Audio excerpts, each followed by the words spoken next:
Oui, tout à fait. Donc, il y a une dizaine d'années, on avait déjà initié une association qui s'appelait RITM, Réseau international des talents marocains à travers le monde. Et l'idée qui est venue tout de suite, c'était de dire qu'il fallait absolument qu'on ait une structure qui puisse accueillir ces talents marocains ou ces investisseurs pour les accompagner dans leur démarche, parce qu'on sait très bien qu'il y a un vrai décalage culturel et que c'est pas facile d'investir en général, mais lorsqu'on vit dans un pays étranger, on a grandi dans un pays étranger pendant des années, c'est important d'avoir une structure qui nous accompagne. Donc 10 ans après, pourquoi maintenant ?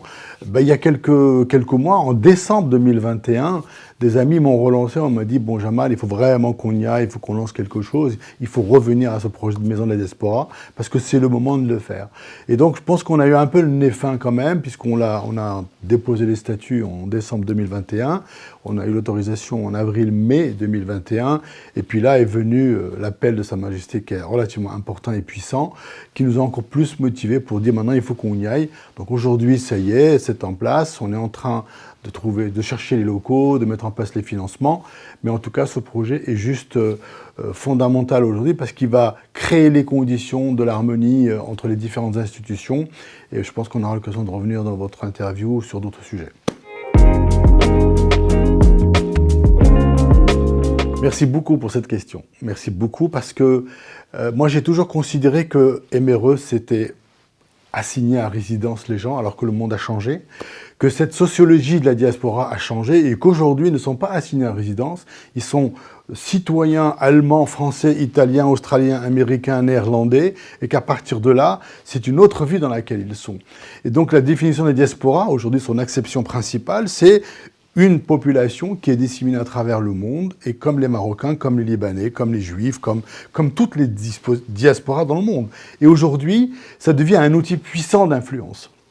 Et le concept de diaspora est beaucoup plus dynamique que l'assignation à résidence. Je pense qu'on a beaucoup utilisé beaucoup de termes. Moi-même, j'ai grandi en Europe pendant des années. C'était TME, MRE, RME, maintenant, sur le plan marketing marocain du monde, etc., etc. Je pense qu'à un moment donné, il faut revenir à des choses beaucoup plus structurantes et qu'aujourd'hui, on a quasiment dépassé la période des profils, en tout cas de l'opération Marhaba et autres. Et on a aussi, sur les 5 millions 8 ou les 6 millions, grosso modo, vous avez aussi des populations qui ont de l'influence, qui sont puissantes économiquement et qui aujourd'hui voudraient s'intéresser au Maroc, mais elles veulent aussi qu'on puisse s'occuper d'elles différemment, qu'on soit à l'écoute. Et je pense que c'est aussi le projet de la Maison de la Diaspora en quatre objectifs très simples. C'est un lieu d'accueil fondamentalement, je dirais aujourd'hui, qui va recevoir tous les investisseurs et tous ceux qui voudraient même venir et se réintégrer au Maroc.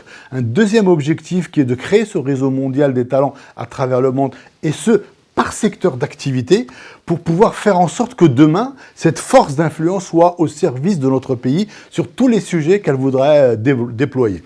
Troisième objectif, bien évidemment, c'est de promouvoir la dynamique économique, culturelle et sociale du Maroc vers cette diaspora-là pour qu'elle sache que son pays est en totale dynamique aujourd'hui. Et enfin, faire des études régulièrement pour voir comment cette diaspora évolue, quelles sont ses attentes, pour faire des plaidoyers et les remettre aux institutions qui en ont la charge, bien évidemment, puisque le rôle de la Maison de la Diaspora, c'est en aucun cas de se substituer à une structure existante, mais d'être un élément dans l'écosystème qui soit positif, contributeur et qui soit à l'écoute. Et notre avantage concurrentiel, entre guillemets, c'est que nous, on est issus de cette diaspora et on sait de quoi on parle, on a vécu, on a grandi, on est né et on sait aussi être en écho à un certain nombre de sujets qui malheureusement sont toujours d'actualité à travers le monde concernant la gestion de cette diaspora.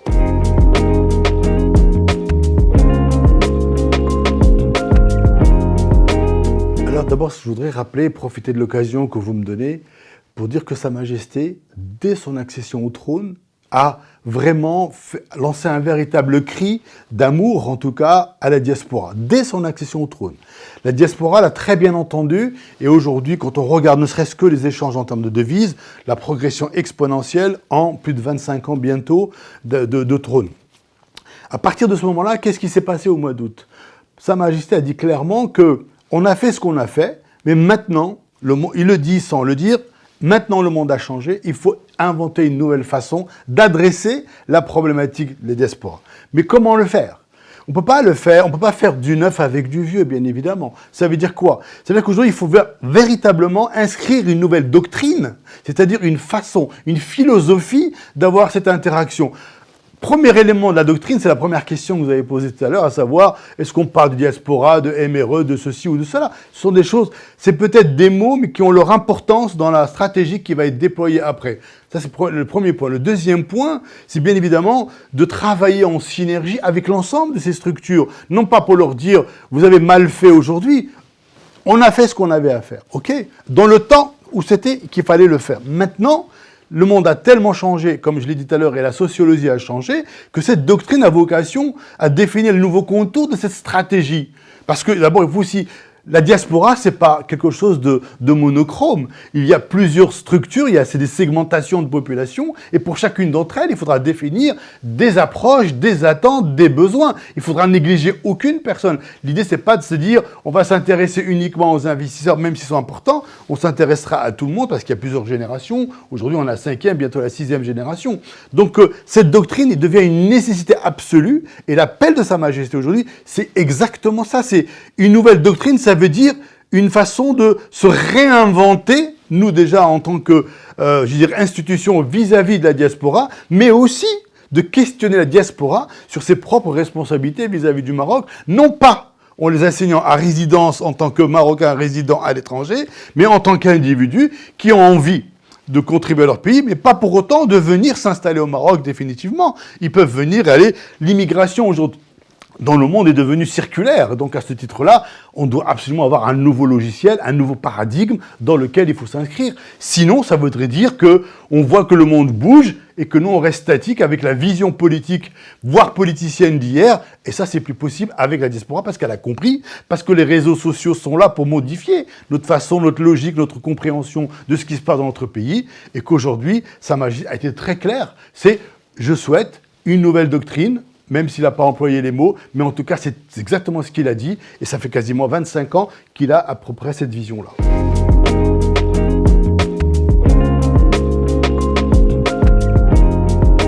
Alors déjà, en termes d'organisation au sein du pays, je pense que ce qu'il faut comprendre, c'est que le ministère qui aujourd'hui a une vocation stratégique, c'est quand même le ministère des Affaires étrangères. C'est important, et nous avons eu la chance de pouvoir les rencontrer, et ils ont été relativement à l'écoute sur cette question-là. Donc à partir de là, les écueils, on les connaît tous. Ça fait des années, ils sont tous dans les cartons, dans les rapports. Je ne vais pas rentrer dans les détails des problématiques opérationnelles qu'on rencontre la communauté aujourd'hui au sein des consulats, sur le plan administratif, les problèmes de spoliation. Il y a énormément de choses qui vont devoir être réglées. Ça, c'est important. Et ça commence, bien évidemment, par le travail qui a été initié d'ailleurs par les affaires étrangères, refondre un petit peu la vision du consulat, les nouveaux profils qui doivent être dans ces consulats. Moi, j'ai souvent milité d'ailleurs pour que dans les consulats, il y ait aussi des binationaux dans les pays qui soient recrutés, parce qu'il est important d'être en communication fluide avec l'autre. L'autre, aujourd'hui, comme je vous l'ai dit, il est né, il a grandi dans un contexte qui n'est pas celui du Maroc. Et souvent, quand vous avez un fonctionnaire qui vient de Goulmim pour aller travailler dans un consulat, par exemple, un technicien, c'est logique qu'ils ne peuvent pas se comprendre tout de suite. Et que le but d'un consulat, c'est pas d'être une Moratara de Casablanca, mais d'être une structure dans laquelle il est habitué à aller, même s'il est à Amsterdam, dans une mairie, il faut quand il va au consulat d'Amsterdam, qu'il faut retrouver le même esprit, le même mindset. Ça, c'est un. Maintenant, plus largement aujourd'hui, il y a des sujets assez politiques, si je puis dire. Le premier d'entre eux, c'est qu'il faut comprendre qu'il faut vraiment que même les Marocains, nous, ici, en tant que, entre guillemets, nationaux au Maroc, et les institutions politiques comprennent que c'est pas parce que je m'appelle Jamal Belharaj que je suis fondamentalement et culturellement ancré dans la culture marocaine. J'ai un passé, j'ai une expérience, j'ai une vie. Et ça, je ne dois pas non plus être traité comme une personne qui est différente, qui n'est pas patriote parce que je parle pas l'arabe ou parce que. Et donc toute cette communauté-là aujourd'hui vit ce problème, vit ce complexe aujourd'hui, ce qui fait que quelque part on est mis un peu de côté. Donc à partir de là, ça veut dire il va falloir travailler l'acceptation de la différence. C'est le premier sujet numéro 1 qui va installer la confiance. Sans acceptation de la différence, il n'y a pas de confiance. Une fois qu'on a ces deux éléments-là, qu'est-ce qui se passe derrière ? Ben, l'aspect politique et réglementaire est fondamental.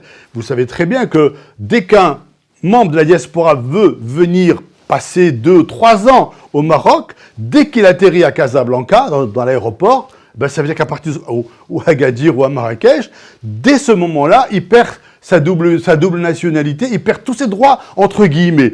Contrairement à un expatrié français-allemand qui est à côté de lui, qui lui jouit tous ses droits. Ce n'est pas acceptable. Parce que si je viens pour 3 ans, c'est-à-dire que si je gagne de l'argent au bout de 3 ans, je ne peux pas l'envoyer à mes parents, à ma famille, etc. Ça n'a pas de sens. Donc, quelque part, il faut trouver de nouveaux processus.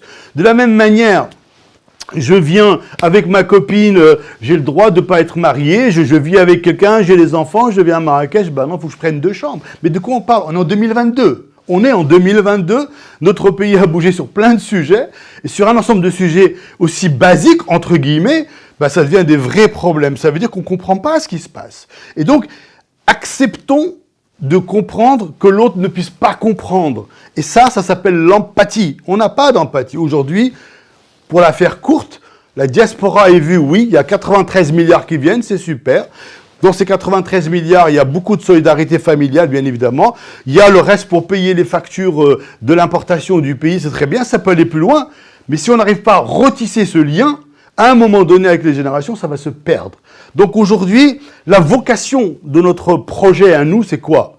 C'est non seulement d'être cette structure, comme je vous dis, d'accueil, mais c'est de travailler le plaidoyer avec des idées, des propositions qui ont vocation à renforcer le lien, à accélérer, entre guillemets, la connexion entre la diaspora et son pays d'origine, et à faire en sorte que les liens ne se distendent pas, et qu'en plus, la co-construction au nouveau modèle de développement soit aussi une réalité pour cette communauté-là.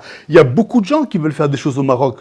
La question est-ce que le Maroc est fondamentalement, au-delà de la rhétorique, au-delà de la posture, à accepter, encore une fois, cette différence pour installer la confiance, parce que la confiance est l'élément de base pour la construction commune.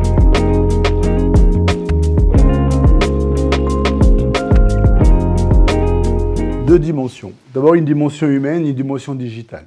La chance, c'est que nous sommes en 2022, nous sommes définitivement ancrés dans le monde du numérique et nous allons développer un produit, un outil qui va nous permettre, je dirais, de capter l'ensemble des membres de la diaspora en fonction des compétences dont on a besoin à travers le digital. Mais ça ne sera pas suffisant, c'est juste la collection de data qui sera traitée après par les différentes équipes. Le vrai sujet, c'est la dimension humaine. Et là, on va s'appuyer sur des réseaux existants. Encore une fois, on n'a pas vocation à devenir tentaculaire. Nous, aujourd'hui, c'est qu'on est basé à Casablanca, bien évidemment, mais on va s'appuyer sur les réseaux associatifs qui existent à travers le monde, parce qu'eux sont ancrés au quotidien, eux connaissent leur réalité. Premier point. Deuxièmement, on va aussi travailler en co-construction, en partenariat avec nos chancelleries à travers le monde. Et ça, c'est un plus. On a quelques points d'ancrage dans les différents pays. On va aussi travailler en connexion avec eux pour faire ce travail en commun. Le but, c'est encore une fois d'être dans la co-construction et dans l'inclusion avec l'ensemble des parties prenantes qui sont utiles pour le pays. Parce qu'à la fin, at the end of the day, comme on dit, c'est pour servir la cause du pays. Parce que cette diaspora, c'est un concentré de talent. On l'a vu pendant le Covid, la crise sanitaire. Ils ont été utiles et ils ont apporté beaucoup durant cette crise sanitaire. Ils ont tous été en demande de dire on veut aider notre pays. Donc ça, c'est de l'or que nous avons et qu'il faut qu'on exploite aujourd'hui. Et c'est aussi le principal message de Sa Majesté le 20 août, c'est de dire voilà, aujourd'hui il y a une communauté. Il a réitéré le message lors de l'ouverture du Parlement.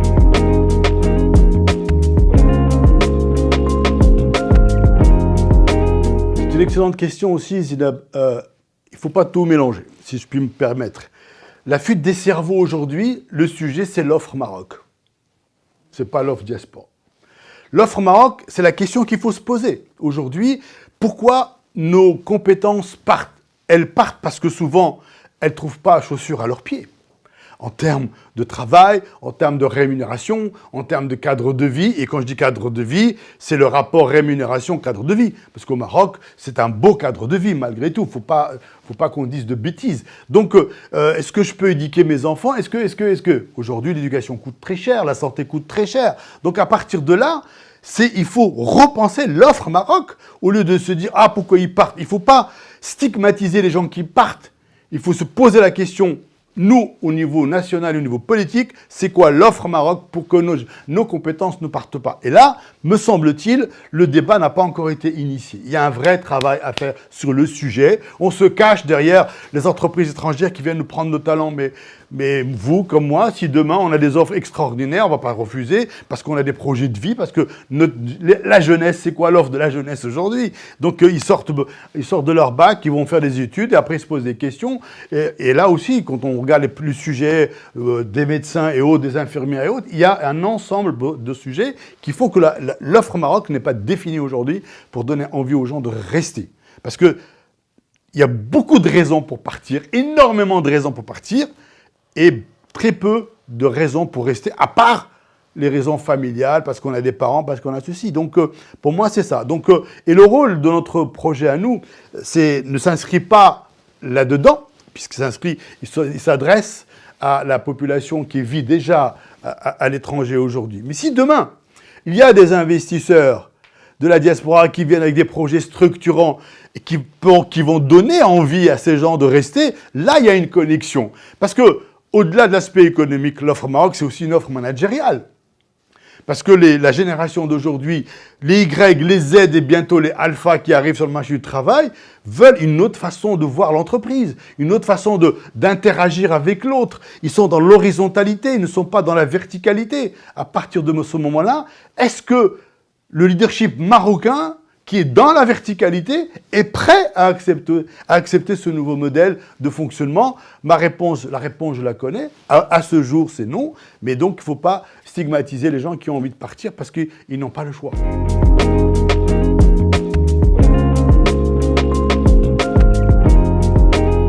Fin novembre, début décembre maximum, nous ferons notre conférence de lancement justement sur les retours d'expérience et sur la mise en perspective de la doctrine de cette diaspora à laquelle on veut contribuer. Ça, c'est le premier point. Deuxième sujet, nous sommes en train de travailler sur la recherche de locaux et des financements. Le CCME sera un de nos partenaires, bien évidemment. Et on a prévu, au plus tard en septembre 2023, de lancer un grand forum de la diaspora marocaine au Maroc, qui aurait lieu tous les 2 ans, à l'instar un peu du Davos, mais avec des sommités issues de la diaspora, avec des contributions relativement fortes. Et puis, peut-être en mars ou plus tard, notre premier plaidoyer avec des mesures phares sur lesquelles nous sommes en train de travailler actuellement. Donc voilà, grosso modo, les principales et premières actions. Et puis recruter l'équipe projet. D'ailleurs, ce qu'on souhaite faire, c'est que l'équipe projet, ça sera systématiquement des binationaux parce qu'on veut que les gens comprennent ceux qui vont venir leur parler. Et là, que ça soit... Et on n'a pas... Notre objectif, c'est de se dire qu'on doit aussi avoir une mosaïque au sein de l'équipe, à savoir des gens qui viennent de pays anglo-saxons, francophones ou autres. C'est important pour garder cette mosaïque et cette diversité que le Maroc a toujours prônée.